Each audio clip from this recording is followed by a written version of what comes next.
Y'all already know what we're here for. Sit on down, get your snacks. It's another rant about Inuyasha, but we're just going to throw everything from season 3, all of my rants, my complaints, all of that into one video. So you can sit down and you can watch. You can put this on in the background while you clean, do some homework, any of that. But let's go right on ahead and let's jump into it. But before we do that, I am going to say shout out to everybody that follows me. Shout out to everybody that's been loving this series. And if you follow me on TikTok, then that's where you know that I do most of my ranting and stuff, at least on an episode by episode kind of basis. But if you guys want to see more, be sure to like, comment, follow, subscribe, everything. I would love to have you over here. But let's go ahead and let's jump right into it.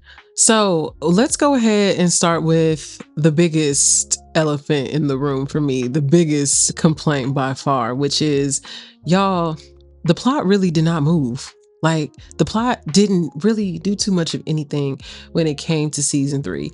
And what I mean by that is, with our main cast, nothing of significance like really happened like that the way that I thought that it should have. And the only thing that really happened was Inuyasha Sora got a power up, but that was like really more towards like the end of season 2 kind of thing. But his Sora got a power up and now he can break through barriers. There was no development with Moroku. There was no development with Sango. There was no development with Kagome. There was no development with anybody. And I feel like that's going to be like a theme that we keep constantly seeing. And the only person that we really are going to see continue to especially grow as a character is literally just Inuyasha. Like, even Shippo doesn't do anything, like nothing. But I got a whole video. Look, if y'all love Shippo, I don't know if that video is gonna be for y'all, but I got a whole video about him that's coming. But there was no plot that moved with them. And if anything, this season also showed us that no matter what, Sango is always going to put her brother first. And especially the last episode of season 3, well, the last 2 episodes technically, but we'll just say the last episode. The last episode of season 3, even with that episode, she was thinking about betraying them again, y'all. She was thinking about it. She was thinking about it. It was on the tip of her tongue. It was right there. She was considering once again betraying her friends to help her brother, who's basically a walking corpse. I don't know, man. I don't know. Sango stands, y'all gonna have to explain that one to me, because I know it's a plethora of girls that love Sango. And as somebody that was, when I was watching this in my younger years, I thought Sango was so cool. Unfortunately, Sango was the queen of the birds, but we will, again, I got a whole video I'm gonna do about her too. There was not too much of anything also that happened with Moroku. There was nothing that happened with him. He was just the same old, same old.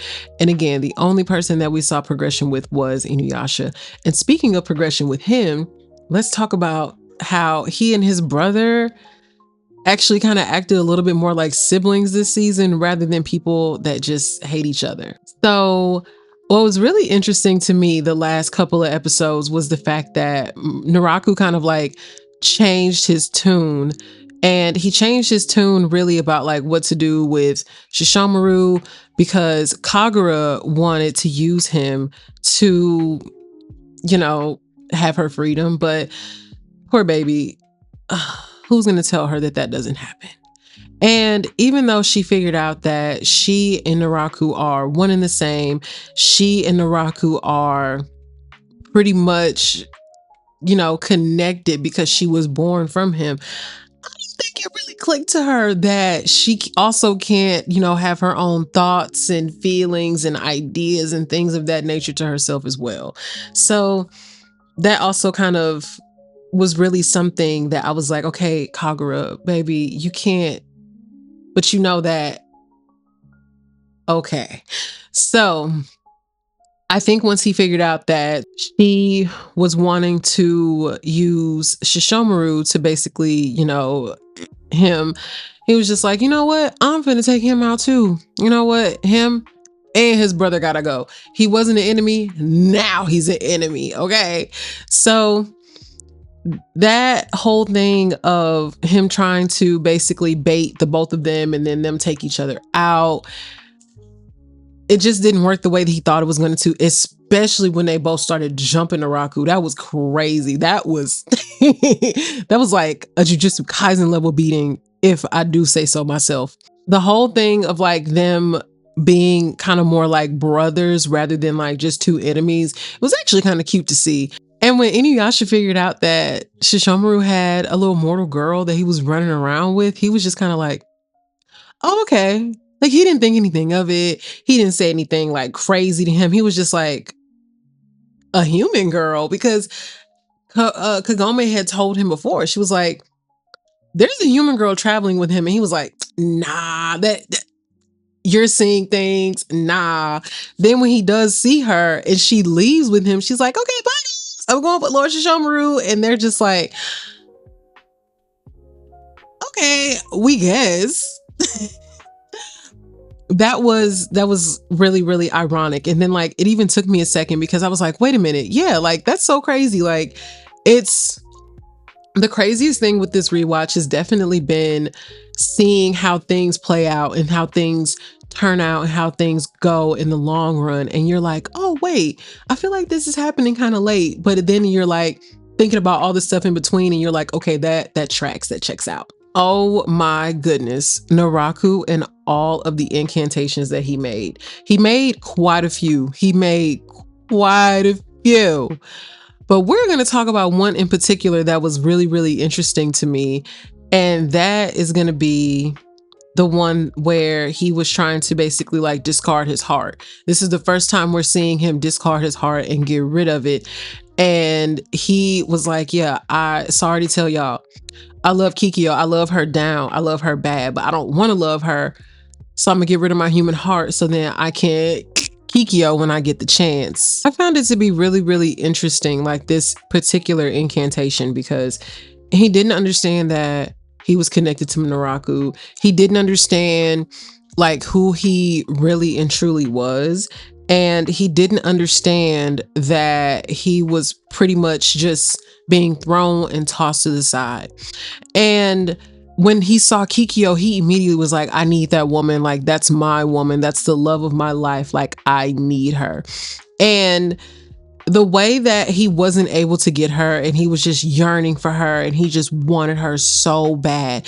And that's something that I feel like is always going to be one of the more interesting parts about Naraku and Inuyasha's rivalry dynamic. The both of them want her. They're both have demons. They both are in love with this woman. They both seek this woman out and they only want this woman for themselves. And they both want the Shikon Jewel to both become full-fledged demons. And it's just so interesting. Like, I'm going to talk a lot about the dynamic between Inuyasha and Naraku and how it's probably, at least for me personally, it is the one thing that makes this whole thing a lot more interesting and a lot more compelling because I love the dynamic between the two. I love the way that it's written for the most part. I do have my qualms, but for the most part, I will say that it's done well. It's done really good. It's done really well.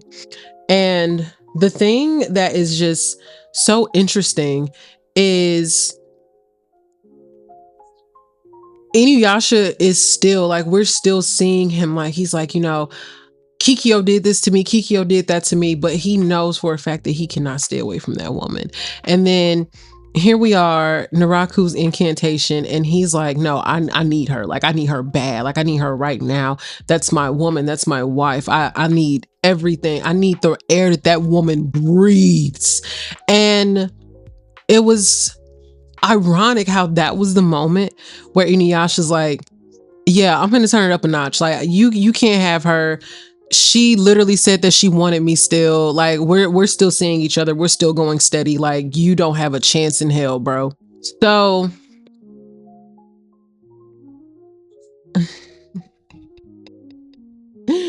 I feel like that also kind of feeds into the whole thing of who did Inuyasha love more. And I'm always going to say, y'all already know my answer. I'm always going to say Kikyo, because we have to look at things in this way and in this perspective, okay?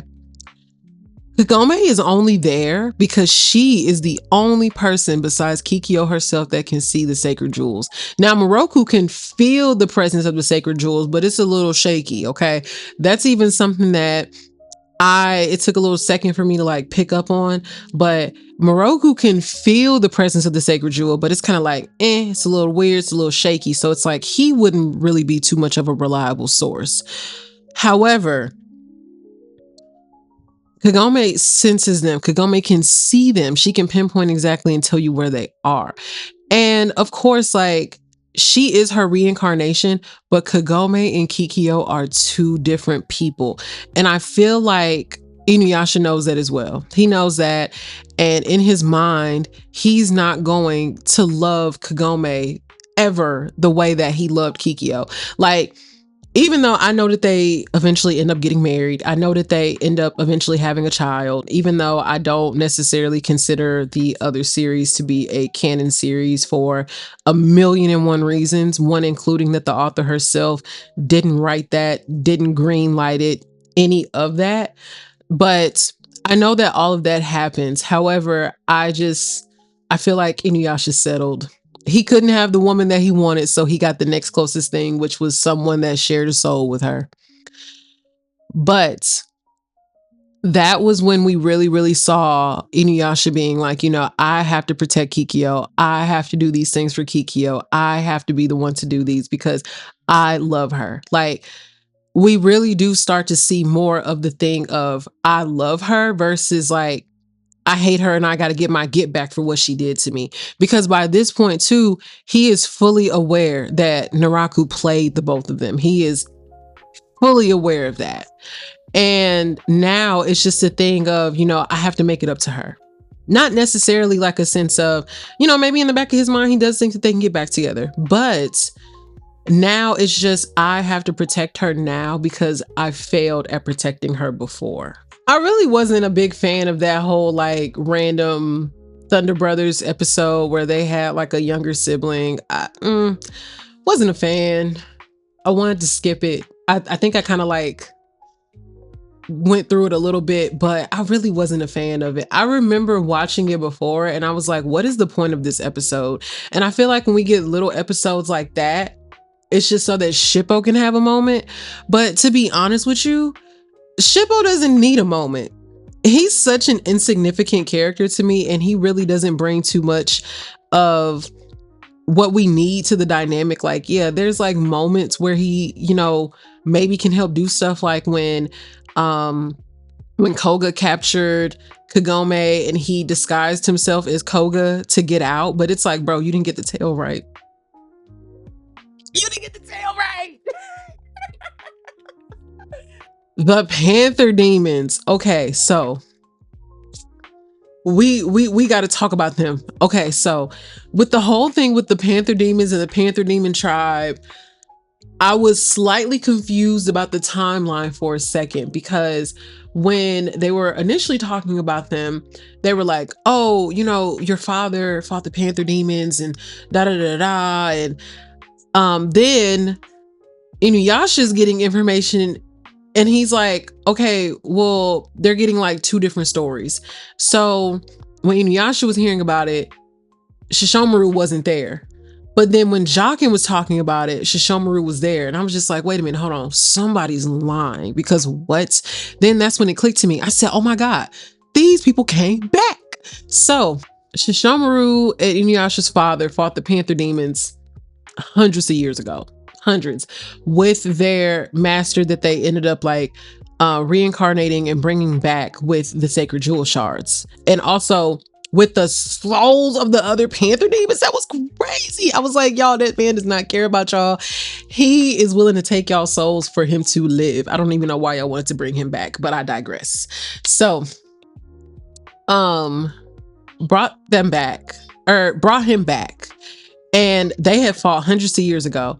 Then 50 years ago, they came back And that was something too that made it like click in my head that there's a lot more to Inuyasha and Shishomaru's dynamic, because when Shishomaru actually needed his brother wasn't there, and he was like, God damn it, another one fell to the knees and fell at the hands of a mortal woman. He was just like, first it was dad, now it's my brother. Like he was just, that man was just irritated.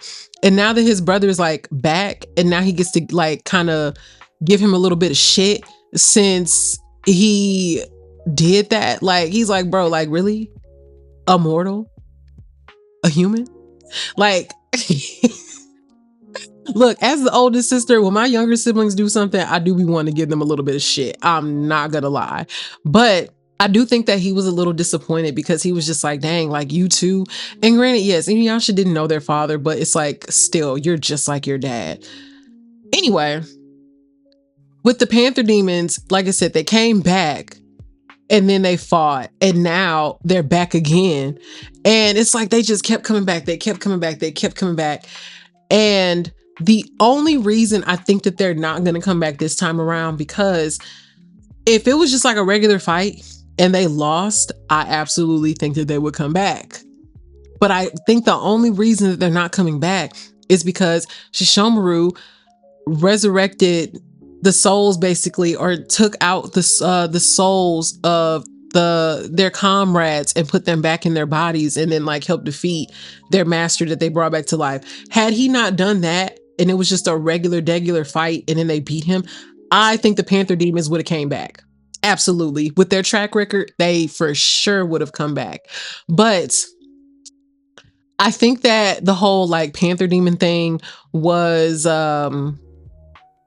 I think it was actually, like y'all know I give Inuyasha a little bit of crap. I give it a little bit of something, but I actually enjoyed the whole like beef between the dog demons and the panthers. Like I enjoyed that a little bit. I'm not gonna lie. Also, I just want to know, like for me, and y'all can wonder too, with the way that Naraku's incantation looked, I want to know, is that what Onigumo looked like before he got burned up? Is that what Onigumo looked like? I just need to know. Asking for myself. Asking for me. So, if y'all know anything about me, I do like romance. I do enjoy romance. And I know that Inuyasha is technically a shonen. However, if you're going to do the romance, do it right and don't be lazy, okay? Proximity of closeness romance makes my ass itch. I hate it. I hate it so much because I feel as though I don't like that so much because it's just giving lazy. It's so lazy to me. And it's like you could have, if Moroku and Sango were supposed to be together, okay, if you have these 4 people together and all of them were supposed to eventually be couples. The first couple, I don't like the whole reincarnation thing, second chance at love thing, because he don't even like her like that. Everybody is treating them as they are, which is 2 separate people, 2 different entities, all of that. Like Kikyo and Kagome are not the same person, not on any level whatsoever, okay? We're going to talk about that again, another video, but they're not the same person at all. Okay, you got the first couple over here where it's like, right person, wrong time, but it's a different person. And then with the other couple, you have proximity of closeness romance.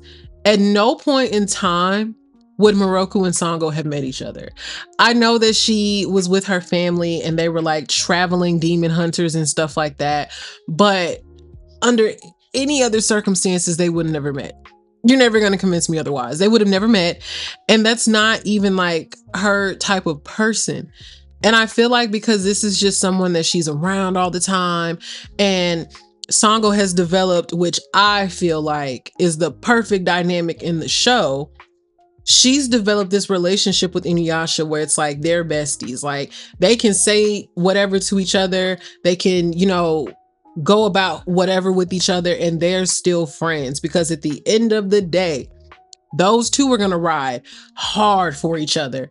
But when it comes to the romance part of it, I'm just really, really irritated with the, like I said, proximity of closeness. They don't talk about romance. They don't do any of that. And then the episode where you had a young man who was like, Sango, like, I want to marry you. You're beautiful. Like, he's doing all of this stuff. He's showering her. Kagome is literally pushing her to be with the man that she knows is not good for her. Well, you know, maybe she doesn't know because she's trying to get with Inuyasha and he doesn't even like her like that. So that entire episode annoyed me so bad because it's like, you're pushing for this relationship. You're pushing for them to be together. You're pushing this whole thing, but it's like, at what point in time did it ever click that, oh, he wants me and he wants a relationship with her and they're meant to be together? He touches everyone's butts. Every girl that y'all see, he's asking for a baby. And there was even a girl that y'all passed through a village of and helped out that told y'all that Moroku told her when she was 12 years old that when she gets older, he was going to impregnate her. That man needs to be under the jail, but whatever.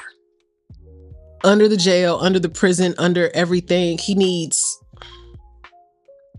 YouTube's not going to let me say what I want to say, but y'all know how I feel about that man, okay? Maybe I'll rant about it on Patreon because they'll let me do whatever over there, but I don't like that man. I don't. In no universe will you ever hear me say that I like Moroku. But that's the ironic part about this, because in that episode where this young man was pursuing Sango, Moroku was the only one with some sense. He's like, Sango's had a hard life.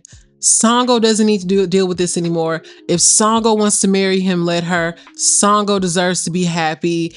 Why are you trying to stop this? Even he was confused. Even he was confused by Kagome's actions. It was just, it was so crazy. I'm like, wow, why is he the only one that's making sense? If I had to give this season a rating, I would probably give it a 3.1 out of 5. We're just going to do out of 5. I'd probably give it like, actually, no, I feel like, no, take that back. I'd probably give it like a 2.6 out of 5. If I had to rate this season. Like I said, nothing really like happened plot wise. Kagome irritated me even more than usual.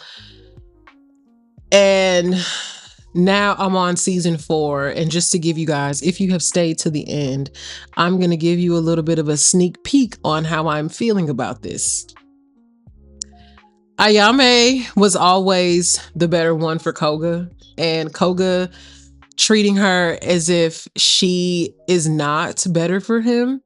And Ayame being basically reduced to just like this ditzy girl that is following a man around. I don't like that, but we're going to talk about that in a completely separate video, just about girls in anime in general. Like, they are just these amazing, amazing women, and then they get turned into birds. But that is all that I have for this video. Thanks for listening to me rant. And if you guys want to hear me rant even more and just a little bit more, I am going to be starting my podcast very, very, very, very soon. And I already have a couple of topics that I'm going to be coming out with first. And so if there's anything that you want to hear me rant about, anything that you just want to hear me talk about for hours on end, definitely let me know. I'm always down for suggestions. I'm always open to whatever it is that you guys want to hear me talk about, or just make a video about in general. So I will talk to you guys later until my next Inuyasha video, or just my next anime video where we talk about anime, manga, everything. I'm even thinking about talking to y'all about Game of Thrones on this channel. Would y'all be down with that? Okay, because a girl like me, I love Game of Thrones. I read the books, I did all of that. But like, comment, subscribe, all of that fun stuff, and I will see you guys later. Bye.